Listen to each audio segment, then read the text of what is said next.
कांग्रेस नेता राहुल गांधी के लिए शुक्रवार का दिन राहत भरी खबर लेकर आया। सुप्रीम कोर्ट ने शुक्रवार को मोदी सरनेम मामले में राहुल गांधी को मिली 2 साल की सजा पर रोक लगा दी है। कोर्ट ने अपने फैसले में कहा है कि जब तक कांग्रेस नेता की याचिका पर सुनवाई नहीं होती तब तक दोष सिद्ध और सजा पर रोक रहेगी। इतना ही नहीं, कोर्ट ने राहुल गांधी को मिली अधिकतम सजा पर भी सवाल उठाए हैं।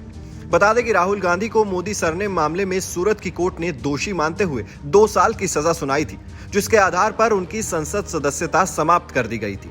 लोकसभा सचिवालय ने भी कोर्ट के फैसले के तुरंत बाद राहुल गांधी सदस्यता समाप्त किए जाने पर नोटिफिकेशन जारी कर दिया था। इतना ही नहीं, साल 2019 में केरल की वायनाड सीट से लोकसभा सदस्य चुने गए राहुल गांधी से बंगला तक खाली करा लिया गया था। लेकिन शुक्रवार को आए सुप्रीम कोर्ट के फैसले से राहुल गांधी ही नहीं बल्कि पूरी पार्टी की मानो बाँचें खिल गई।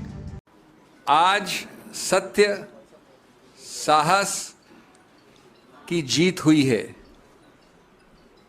ये केवल राहुल गांधी जी की जीत नहीं है, लोकतंत्र की जीत है, संविधान की जीत है और आम जनमानस की जीत है।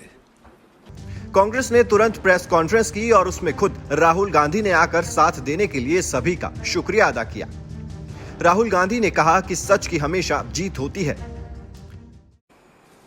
आज नहीं तो कल, कल नहीं तो परसों सच्चाई की जीत होती है। मगर जो भी हो, मेरा रास्ता तो क्लियर है। मुझे क्या करना है, मेरा क्या काम है, उसके बारे में मेरे दिमाग में बिल्कुल क्लैरिटी है। जिन लोगों ने हमारी मदद की और जनता ने जो प्यार और सपोर्ट दिया, उसके लिए मैं बहुत बहुत धन्यवाद करता हूँ। Thank you. जानकारों की माने तो सुप्रीम कोर्ट के फैसले पर कहा गया है कि कोर्ट के दोष सिद्धि पर रोक लगाने के साथ ही राहुल गांधी की संसद सदस्यता से अयोग्यता तत्काल प्रभाव से सस्पेंड हो गई है। इसका मतलब है कि वो फिर से संसद सदस्य हैं। किसी को इसके लिए अप्रोच करने की जरूरत नहीं है। सुप्रीम कोर्ट का आदेश लोकसभा सचिवालय पहुंचेगा और इसके बाद अयोग्यता के संबंध में एक नोटिफिकेशन जारी किया जाएगा।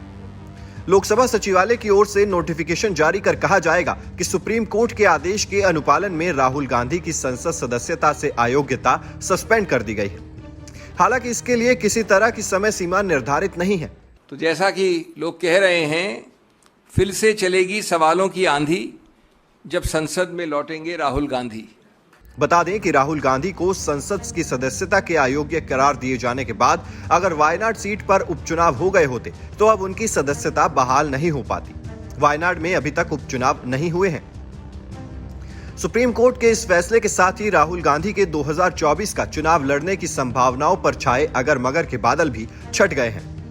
सुप्रीम कोर्ट भी अगर राहुल गांधी को सजा और दोषी करार दिए जाने की निचली अदालत के फैसले पर रोक नहीं लगाई होती तो वो 2024 का लोकसभा चुनाव नहीं लड़ पाते।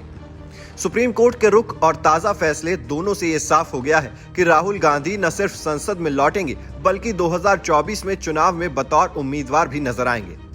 मोदी सरनेम केस में सुप्रीम कोर्ट के फैसले से राहुल गांधी के सियासी करियर को संजीवनी मिल गई है। कांग्रेस प्रवक्ता सुप्रिया श्रीनेत ने कोर्ट के फैसले पर प्रतिक्रिया व्यक्त करते हुए कहा कि अब उनको संसद से दूर रखने का कोई कारण नहीं है।